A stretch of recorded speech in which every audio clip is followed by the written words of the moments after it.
Muy buenas noches. Estamos a 25 de noviembre de 2020 en este viaje. Ya llegamos a la segunda versión.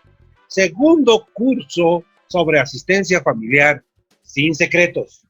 Sin secretos. Vamos a develar todos los elementos que nos lleva a configurar esta institución jurídica que es la asistencia familiar. Los espero. ¡Vamos!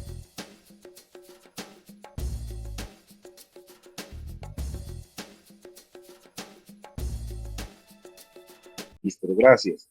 Bueno, decíamos que la sentencia constitucional 1105, quebrado 2005, nos dice que la asistencia familiar va a ser el conjunto de bienes o recursos económicos que se deben proveer o suministrar periódicamente en favor de los beneficiarios que no estén bajo la guarda o tutela del obligado. ¿Ya? Y la asistencia familiar, en todo caso, conforme la ley del Código de las Familias, la ley 603, nos dice que primero, es exigible judicialmente cuando no es voluntaria. No olvidemos que la asistencia familiar es una obligación que se tiene que dar el padre a los hijos, por ejemplo. Y en algunos casos, los hijos a los padres, cuando lo necesiten.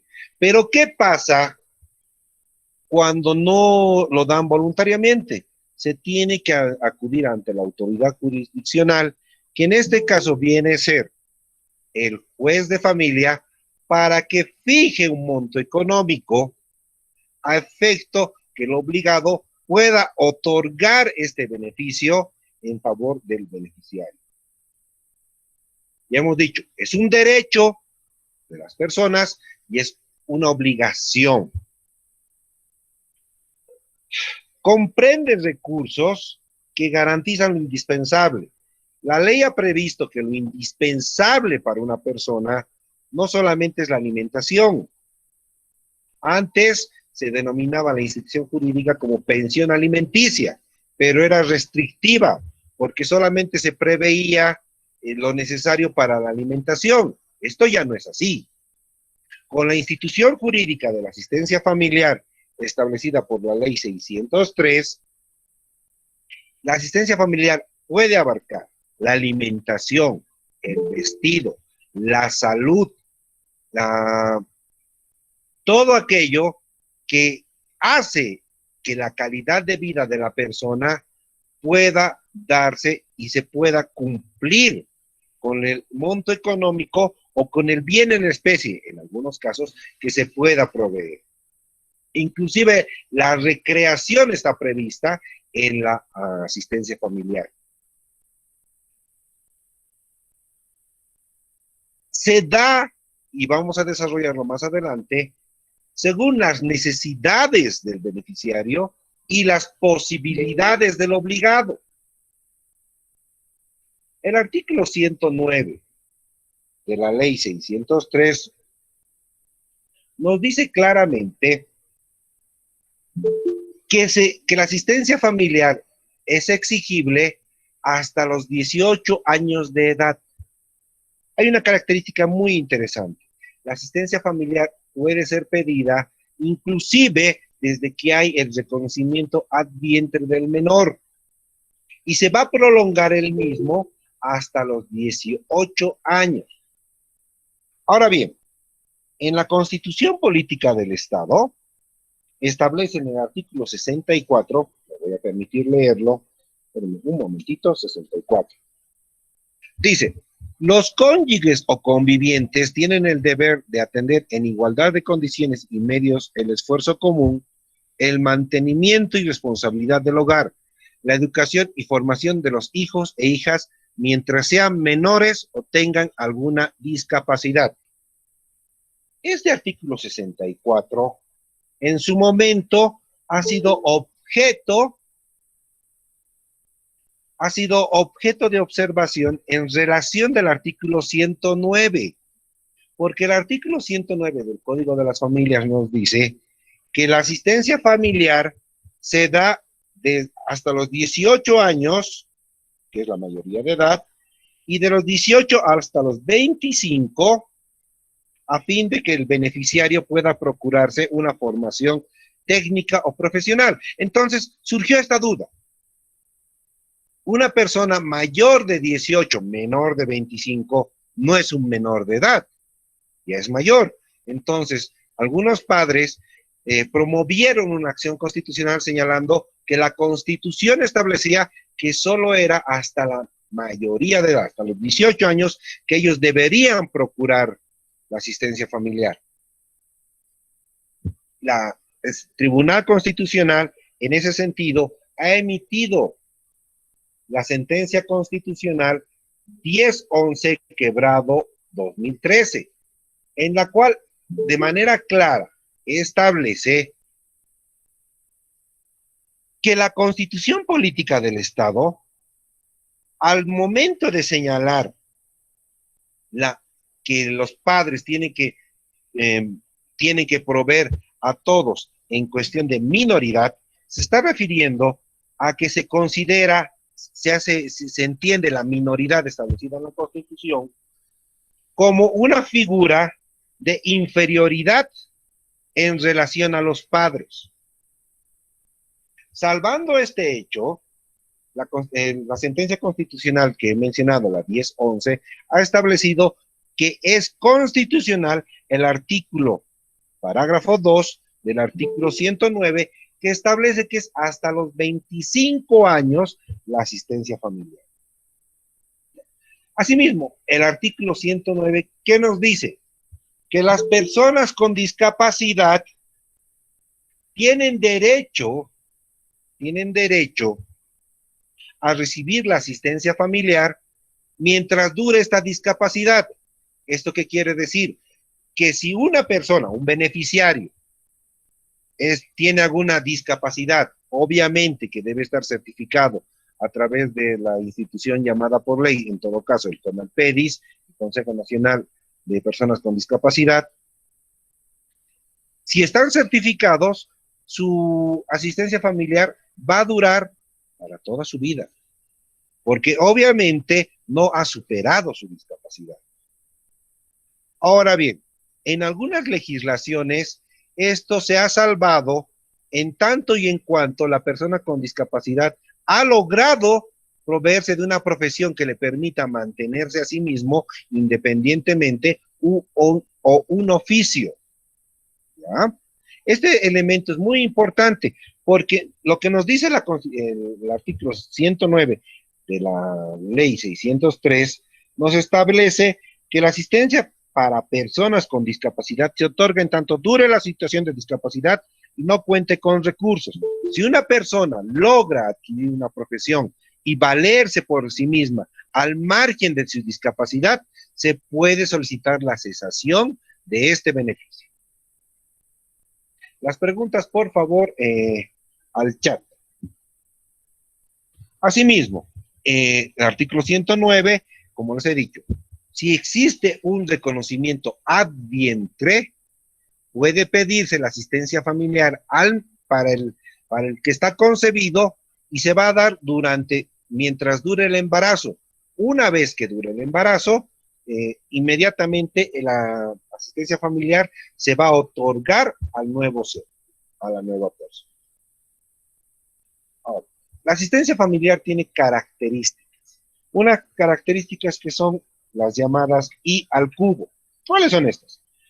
La asistencia familiar es irrenunciable, es intransferible y es inembargable. El artículo 110 de la ley 603, al establecer que es irrenunciable, nos da a entender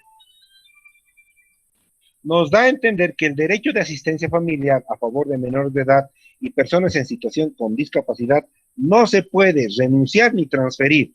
La persona obligada no puede oponer compensación por lo que le adeude a la beneficiaria o beneficiario. Uno no puede renunciar a su propia asistencia familiar.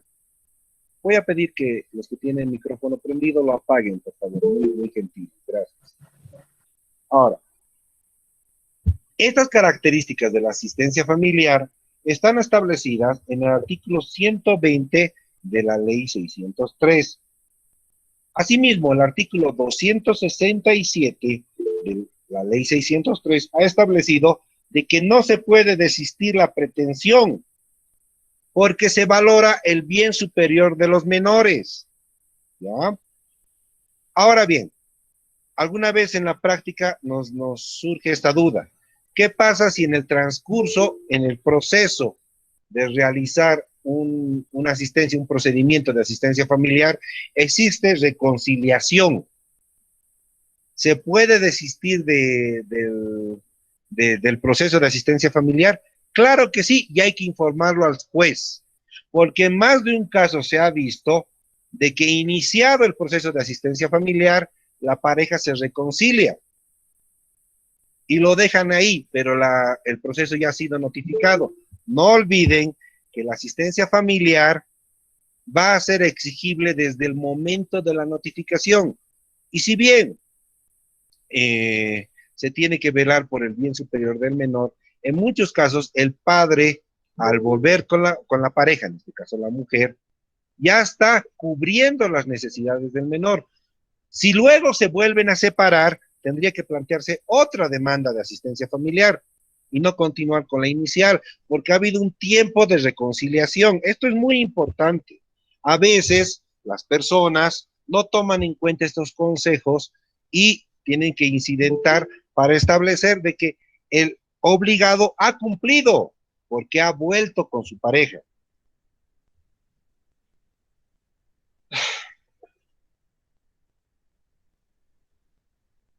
Asimismo, ya lo hemos dicho, el artículo 120 nos dice que el derecho de las personas con discapacidad es irrenunciable e intransferible, no existe compensación, salvo las establecidas en el artículo 121, que es la excepción de intransferibilidad, en la cual que establece que cuando existe centros públicos o privados que se ministran asistencia familiar a los beneficiarios, ellos pueden administrar los recursos que emergen de la asistencia familiar. ¿Esto qué quiere decir? Que si existe una institución que está albergando un menor de edad, sea que tenga una discapacidad física o intelectual, y los padres han perdido la guarda del menor, ellos siguen obligados a pasar la asistencia, estando la institución pública o privada en la tuición de poder administrar estos recursos. Ahora, el artículo 111 nos habla de los subsidios familiares, el cuales deben ser entregados a la beneficiaria. No olvidemos que los subsidios son unos regímenes conformados por prestaciones en especie y en dinero, ¿ya? Cuando hablamos en prestación en especie nos referimos al prenatal, lactancia, y en dinero a natalidad o sepelio. Obviamente que este artículo 111 está más dirigido a lo que es el derecho de la seguridad social. Cuando existe, por ejemplo, un embarazo, la mujer obviamente le va a exigir el seguro. Si tiene seguro, tiene derecho a las prestaciones de prenatal. Algunos empleados, algunos trabajadores solicitan que el empleador les otorgue esta prestación y no le entregan a la mujer. La ley es clara. Las prestaciones de regímenes de prenatal, lactancia, natalidad o sepelio deben ser entregadas enteramente a la mujer, ¿ya? Ahora bien, ¿quiénes son las personas que están obligadas a pasar asistencia familiar? Según el artículo 112, numeral 1, son 6. Los cónyuges, la madre, el padre o ambos, los hermanos, los abuelos, los hijos y los nietos. Lo que generalmente se tiene son las relaciones de asistencia familiar, la obligación que tienen que pasar generalmente los padres hacia sus hijos, ¿ya? Pero no olvidemos que estos seis grupos en prelación son los directamente responsables de pasarse asistencia familiar entre sí. Me explico un poco mejor. El padre puede exigir a sus hijos que le pasen algún tipo de asistencia familiar en caso de tener necesidad.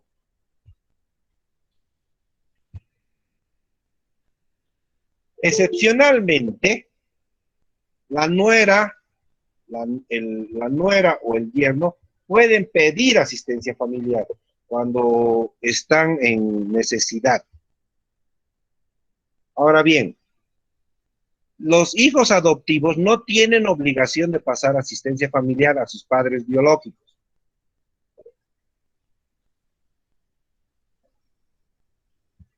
En muchos casos existen concurrencias tanto de beneficiarios como en obligados. Ahora bien, sobre este punto, en Bolivia no hemos desarrollado adecuadamente qué pasa cuando hay más de un beneficiario. Revisando un poco la legislación comparada, en otros estados no son tan fríos como nosotros. Cuando veamos la fijación de la asistencia familiar, vamos a ver que tenemos una falencia, porque hay padres que tienen más de 3 familias y en cada familia tienen sus hijos. ¿Esto qué pasa? Que hay una concurrencia de beneficiarios. Y cuando hay concurrencia de beneficiarios, el juez lamentablemente realiza la fijación de la asistencia familiar de manera sí, de manera clara, pero sin ver la realidad. La ley nos dice que el mínimo que tiene que pasar una persona de asistencia familiar es el 20% de un salario mínimo nacional. ¿Esto a qué conlleva? Esto conlleva a que si un hombre tiene 3 familias, por ejemplo, a cada uno como mínimo le tiene que pasar el 20%. Imagínense, 20 para la familia A, 20 para la familia B y 20 para la familia C. Ya es 60% de su salario mínimo nacional. Ahora, imagínense que en la familia 1, en la familia 2 y en la familia 3 tiene más de un hijo. ¿Qué pasa cuando tiene más de un hijo? Entonces, ya no es el 20%, puede ser el 30%, puede ser mucho más. Y al final, esta persona, estamos hablando de una persona que puede estar ganando el salario mínimo nacional, se quede con el 10%, 20%, tal vez con nada. En la práctica forense, muchos colegas observan esto, porque obviamente que esta persona, generalmente varones, tiene la obligación de mantener a sus hijos, pero gana lo mínimo. Y cada juez fija la asistencia conforme dice la ley. Entonces, ¿qué pasa con esta concurrencia? ¿Ya? El juez lo tiene que valorar, pero no existen en Bolivia unas tablas que establezcan hasta cuánto puedo lesionar el ingreso de una persona. Al final del curso les voy a pasar unas tablitas que he podido obtener de una legislación comparada, donde establece de manera, con un criterio muy amplio, qué pasa cuando existen varios beneficiarios que tienen que recibir la asistencia familiar, tomando en cuenta siempre los salarios mínimos, los ingresos mínimos o los ingresos máximos que tiene que tener la persona. Al final de la charla me hacen acordar para mandarles al grupo. Gracias. Ahora, lo que muchos preguntan, fijación de la asistencia familiar. Ya hemos dicho de manera amplia que la asistencia familiar se constituye en un derecho que se otorga generalmente a los niños, niñas y adolescentes. Generalmente son los niños, niñas y adolescentes que tienen a su guardador, ya sea a su padre o a su madre, quienes piden la asistencia familiar. En ese sentido, tenemos que recordar que existe el artículo 25 de la Declaración Universal de Derechos Humanos, que nos dice que toda persona tiene derecho a un nivel de vida adecuado que le asegure a él y a su familia salud, bienestar y especialmente alimentación, vestido, vivienda, asistencia médica, servicios sociales necesarios. El artículo 3 de la Convención sobre Derechos del Niño nos dice que todas las medidas concernientes a los niños que tomen las instituciones públicas o privadas, los tribunales, deben tener una consideración primordial a que se atenderá, y este es un principio que lo tenemos en nuestra legislación, el interés superior de los niños. Los estados deben comprometerse a asegurar al niño la protección y el cuidado que les sean necesarios. En ese sentido, el artículo 60 de la Constitución Política del Estado nos dice que el Estado, es deber del Estado, la sociedad y la familia garantizar la prioridad del interés superior del niño, niña y adolescente, que comprende la preeminencia de sus derechos, la primacía en recibir protección y socorro en cualquier circunstancia. El artículo 64, que lo he leído hace un momento atrás, también nos dice que los cónyuges o convivientes tienen el deber de atender en igualdad de condiciones mediante el esfuerzo común el mantenimiento y responsabilidad del hogar. Y el artículo 109 nos dice que la asistencia familiar es un derecho y una obligación de las familias. Y comprende, en consonancia con el artículo 25 de los derechos humanos, alimentación, salud, educación, vivienda, recreación, vestimenta. Esos 5 rubros tienen que tomarse en cuenta al momento de fijar la asistencia familiar. Ahora bien, el artículo 116, que es importante conocerlo, nos dice que la asistencia familiar se da en virtud a las necesidades y las posibilidades del obligado, necesidades del beneficiario y posibilidades del... y esto tiene que tomar en cuenta que el mismo puede ser ajustable según la variación de estas condiciones. ¿Qué quiere decir esto?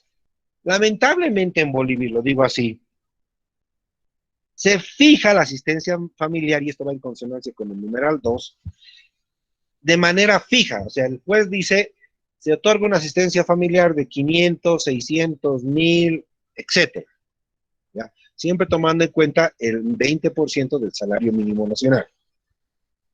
Pero ¿qué pasa? Por ejemplo, ha habido casos de autoridades, concejales, diputados y otros que solamente son profesores, no desmereciendo la profesión, pero el nivel salarial es distinto.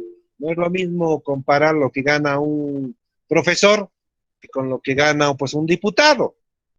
Entonces ellos decían, yo gano en este momento 20,000 bolivianos como diputado y estoy pasando en asistencia familiar que pues me ha fijado de 2,000. ¿Qué pasa cuando yo deje de ser diputado, o concejal o lo que sea, y vuelva a ganar lo que ganaba? 4,000 bolivianos. ¿Qué es lo que pasa en ese momento?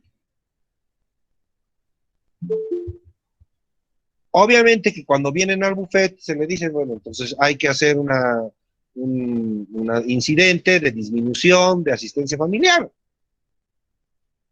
Pero generalmente esos incidentes, ese procedimiento no da resultado, porque el juez generalmente lo que nos dice es que tenemos la capacidad para cubrir la asistencia familiar, porque ya se ha fijado que el menor ya tiene un nivel de vida establecido y que tenemos que cubrir ese nivel de vida. Entonces, lo óptimo, generalmente, que no se da mucho, pero alguna vez sí se ha podido, es que al momento de responder la demanda de asistencia familiar, obviamente que uno, cuando es demandado, no responde de forma afirmativa, pero puede solicitar, al momento de responder, que la asistencia familiar se fije en proporción a los ingresos y que sea de manera porcentual. Vale decir, argumentar que en el momento evidentemente se tiene una buena posición económica, se tiene un buen puesto y se otorga, por decir algo, el 20% del puesto. Vale decir que si soy diputado y gano 20,000, la asistencia familiar que estoy ofreciendo es de 4,000, pero ese es el 20% de mi salario, porque es lo que puedo en ese momento dar. ¿Para qué? Para blindar a nuestro cliente y que al momento que cambie su situación, su realidad económica y que su salario baje, entonces ya no sea por los 4.000 que está dando de asistencia familiar, sino sea lo que en realidad va a ganar luego de haber cambiado de trabajo. Nos lo franquea la ley en el parágrafo 2 del artículo 116. Ahora bien, al momento de también solicitar la asistencia familiar, uno tiene que establecer las necesidades. Y esto es importante porque a veces los colegas solicitan asistencia familiar, pero no establecen las necesidades. Las necesidades son, como se ha dicho, los rubros: asistencia, vestido, educación, recreación, vivienda. Hay que establecer esos rubros, cuánto es necesario para cubrirlos. Muchas veces uno solamente se enfoca con las libretas escolares, adjunta de manera, sin hacer hablar a esas pruebas, adjunta las boletas de luz, alguna vez adjunta la boleta de alquileres o la factura de alquileres, pero no las hacen hablar. Hay que establecer de manera clara cuál es la necesidad del beneficiario. No es lo mismo, obviamente, una necesidad de un beneficiario de escasos años que un beneficiario que esté ya saliendo de colegio. Los montos que se piden son distintos, ¿ya? Ahora, el parágrafo 3 nos habla de los ingresos comprobables. ¿A qué se refiere? El parágrafo 3 nos dice: la cantidad de otorgar la asistencia familiar será apreciada en forma integral de los medios que demuestren sus ingresos periódicos, salariales u otros, conforme boletas de pago, declaraciones impositivas, otras acreditaciones. Cuando presentamos la demanda, lo que se estila es pedir, si es un empleado público, alguien me dice que el audio está muy bajo, ¿todos tienen ese mismo problema? No sé. ¿Estamos bien con el audio? Un momentito. Doctor, está bien el audio. Está bien el audio, ¿verdad? Sí, doña Dayana, creo que es un problema de usted.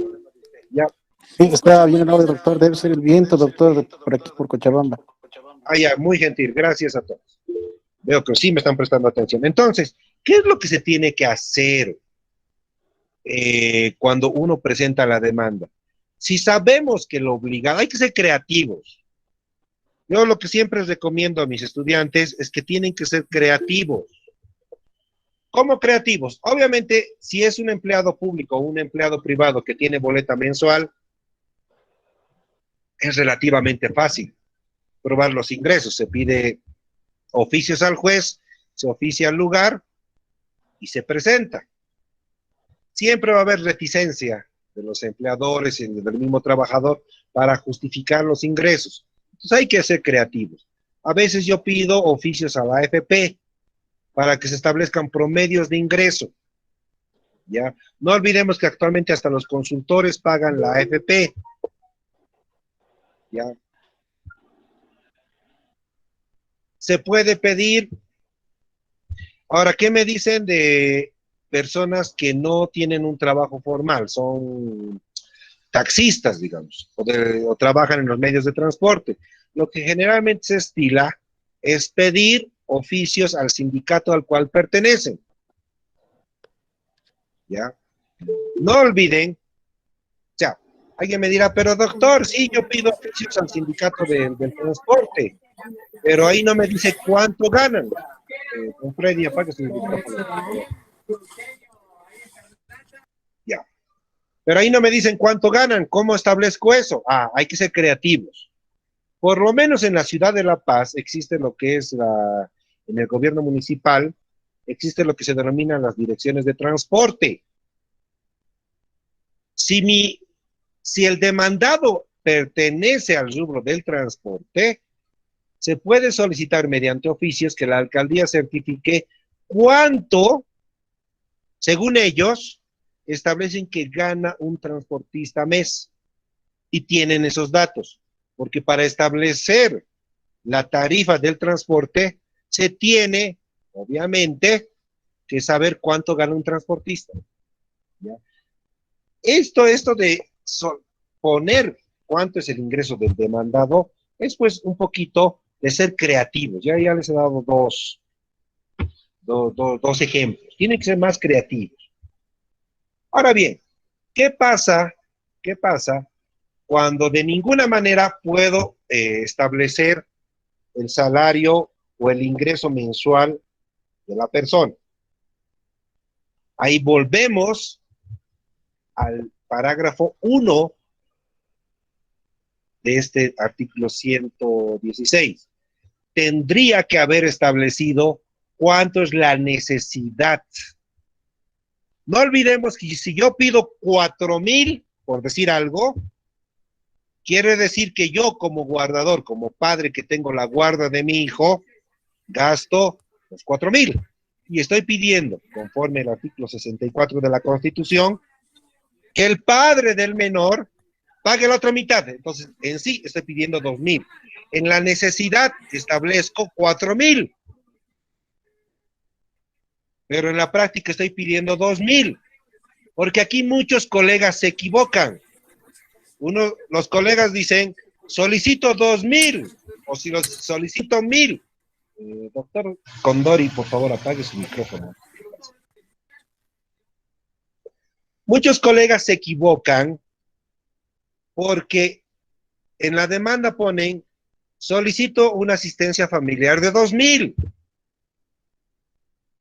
Y plantean y hacen toda su relación de necesidad, estableciendo que los gastos del beneficiario son 2,000. Obviamente que el juez no me va a dar más de 1,000. Porque si yo establezco que necesito 2,000, los gastos del menor tienen que ser el doble.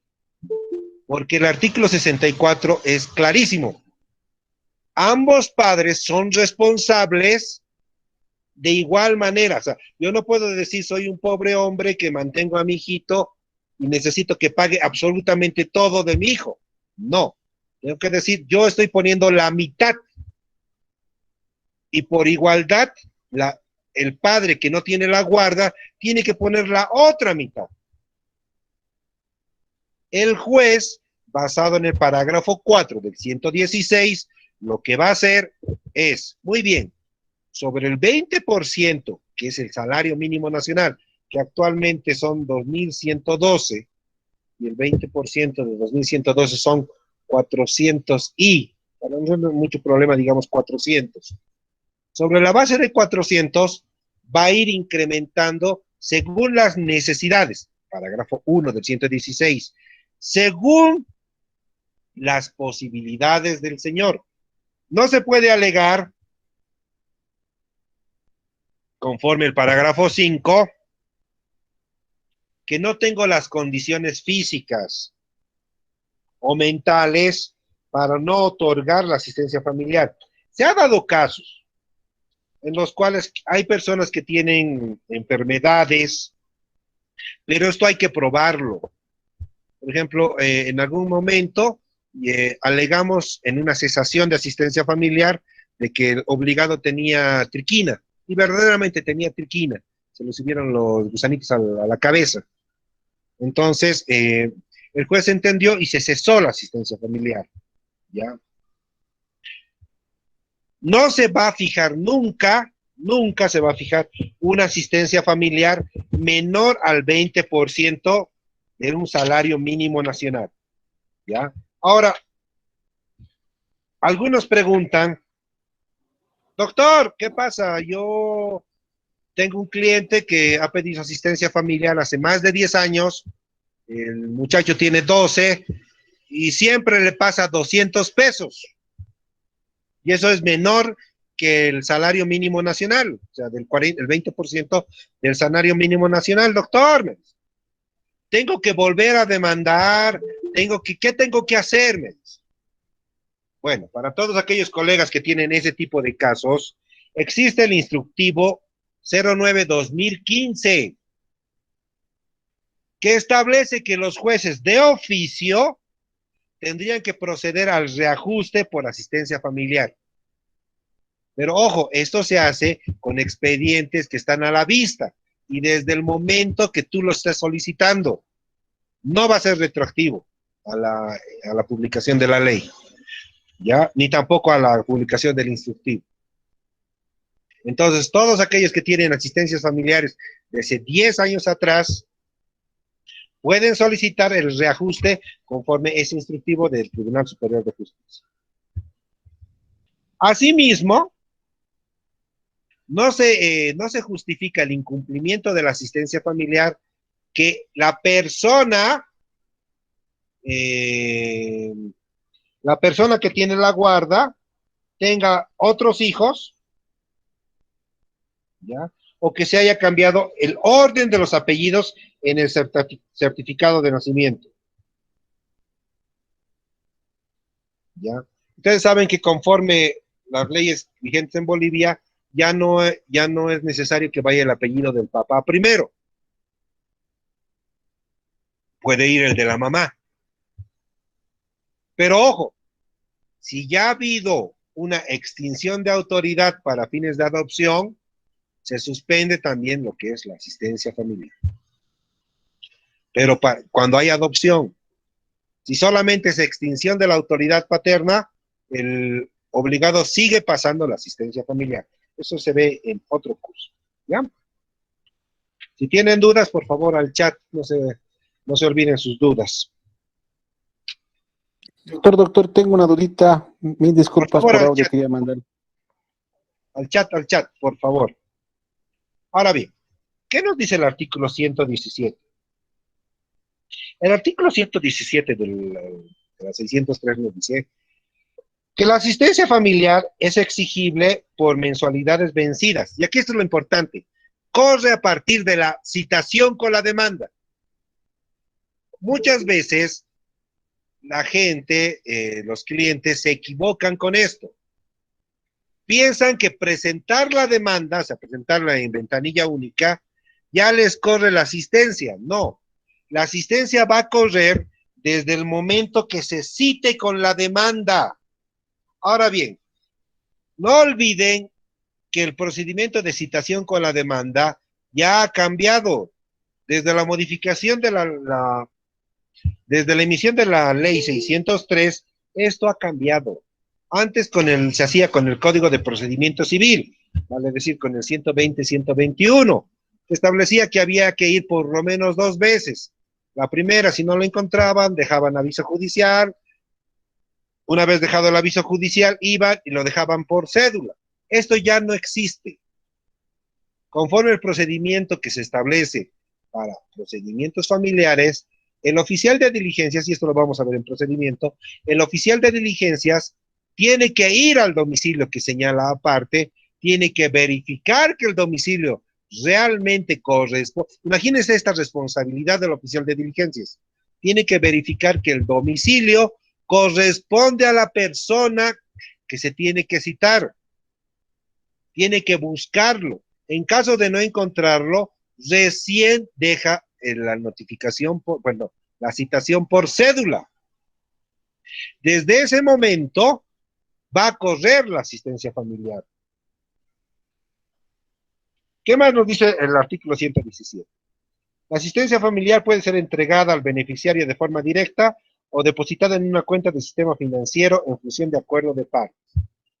Obviamente que cuando dice la norma se puede entregar de forma directa, estamos hablando de menores de edad. No es que al menor de edad le voy a entregar los montos económicos que haya fijado el juez. Se le entrega a la que tiene la guarda, en este caso, a la que administra los recursos del menor. Puede ser en depósito judicial, directamente en los depósitos judiciales que se hacen en los tribunales, o puede ser en un sistema bancario. O sea, generalmente uno pide una cuenta a la cual depositar, pero eso hay que guardar los vouchers, o si no, pedir extractos y hacerlo conocer al juez, porque si bien tendría que existir lealtad procesal, se ve muchas veces de que uno entrega, pero no hace firmar recibos ni constancias de entrega. O sea, entregar el dinero directamente al que tiene la guarda, está bien. Así evitan todo el procedimiento de hacer el desglose del depósito. Pero es recomendable, si le van a entregar, hacer firmar. Muchos creen en la buena fe. No existe la buena fe. Si has llegado a instancia judicial para obligarte a pagar asistencia familiar, tienes necesariamente que también tomar tus recaudos y hacer firmar lo que entregas. En caso de incumplimiento del depósito de asistencia familiar, se puede pedir con orden judicial retenciones. Es lo que generalmente decimos los abogados. Si es empleado público, especialmente si son policías, militares, profesores, la asistencia familiar está asegurada porque se pide oficios para retención de la asistencia familiar. ¿Ya? ¿Qué más? Ahora bien, el artículo 118 no es muy usado, pero es muy interesante. El artículo 118 hace referencia a los gastos extraordinarios, ineludibles, donde el obligado puede pagar en proporción a sus posibilidades por acuerdo de parte o determinación judicial. ¿Qué es un gasto extraordinario? Es una necesidad emergente, imperativa e ineludible. No me lo inventé yo, lo dice la sentencia constitucional 974, quebrado 2017-S3. Un gasto extraordinario es un gasto que no está contemplado directa y específicamente en la asistencia familiar. A ver, por ejemplo, la compra de un accesorio que no estaba contemplado, por ejemplo, unos lentes multifocales, ¿ya? Digamos, estoy inventando, ¿ya? O con biotrías muy grandes, o sea, por lo bajo eso nos puede costar unos 2,000 bolivianos, y tu asistencia familiar es de 800, o sea, no cubre, porque esos 800 tendría que cubrir alimentación, salud, vestir, etcétera, etcétera. Y este es un gasto extraordinario que debe ser solventado por ambas partes, tanto por el padre como por la madre. Entonces, se incidente y se solicita al juez que conoce la causa que se comunique al obligado que existe un gasto extraordinario, que se traduce, por ejemplo, en este tipo de eventos. Por ejemplo, unos lentes o una operación. Es justificable, es emergente, es imperativo y es ineludible. Ahora bien, alguna vez alguien me preguntó, doctor, el juez sí me ha otorgado gasto extraordinario. Creo que tenían que hacer una operación o algo así, no recuerdo muy bien.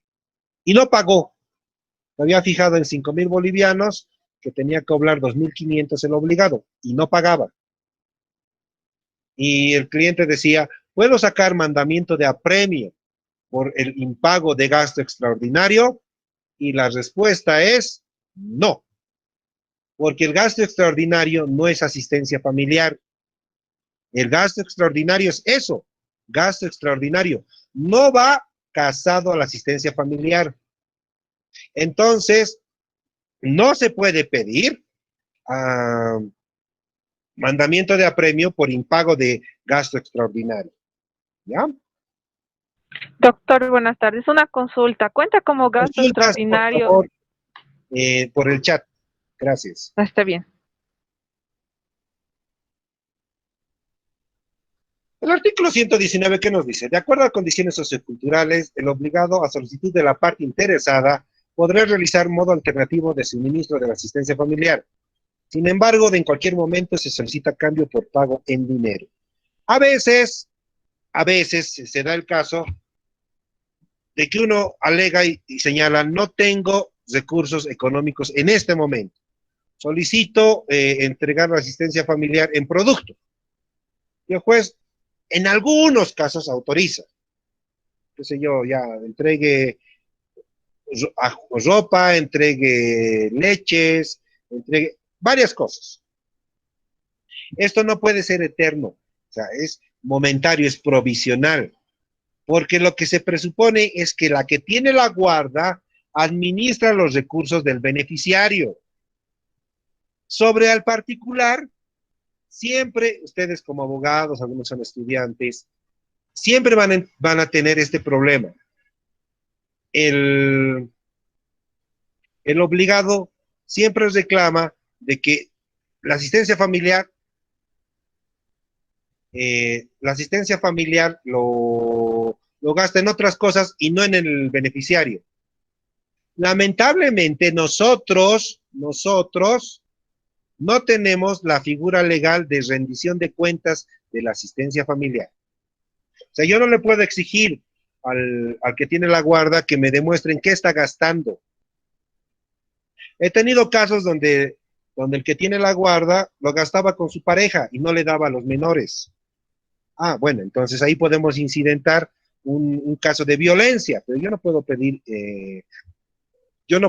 que me rinda cuentas, ¿ya?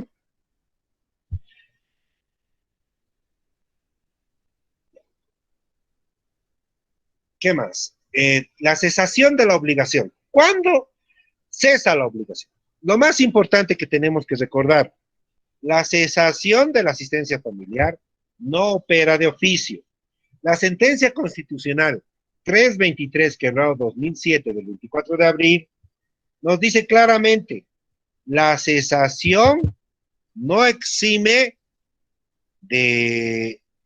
primero, no es de oficio y no exime del pago de la asistencia familiar anterior y opera desde el momento que sale la resolución.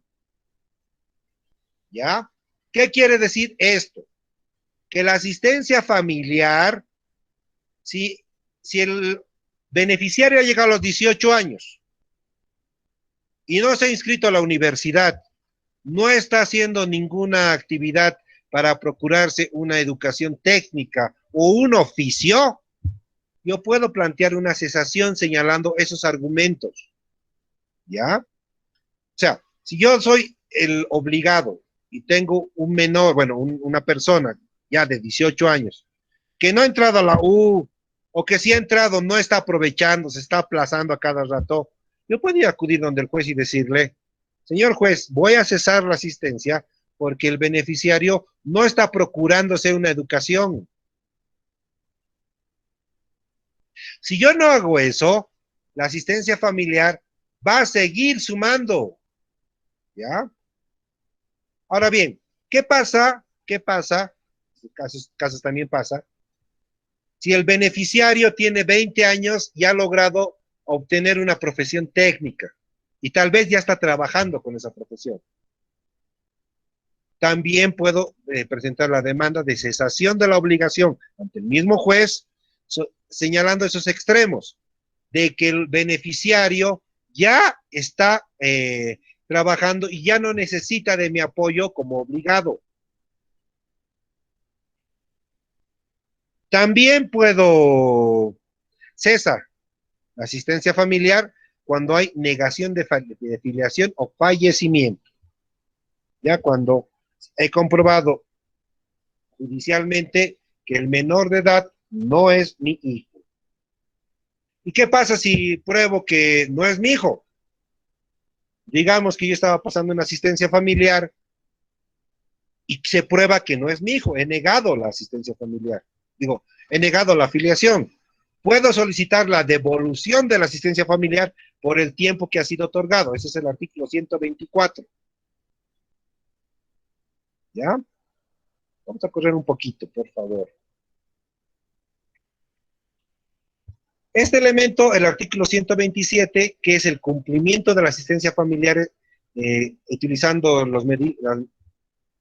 los elementos coercitivos que tiene el Estado, como es el apremio corporal, se da cuando el obligado, luego de haber sido comunicado con una liquidación legal de adeudo, no honra con el cumplimiento de la asistencia familiar.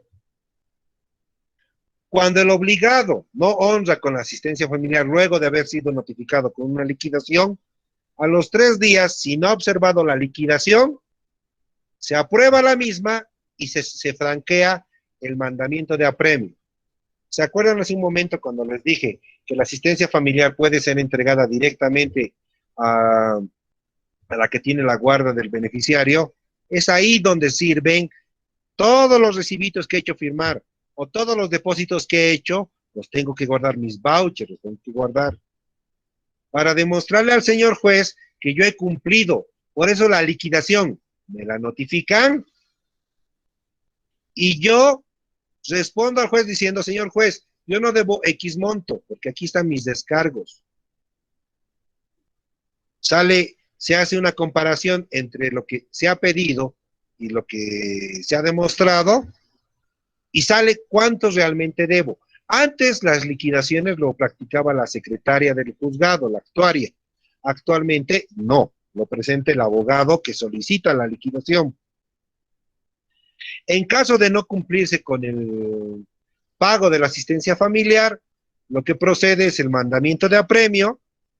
No olvidemos que el mandamiento de apremio va a ser ejecutado por cualquier autoridad no impedida dentro de los límites constitucionales para ejecutar el mandamiento de apremio.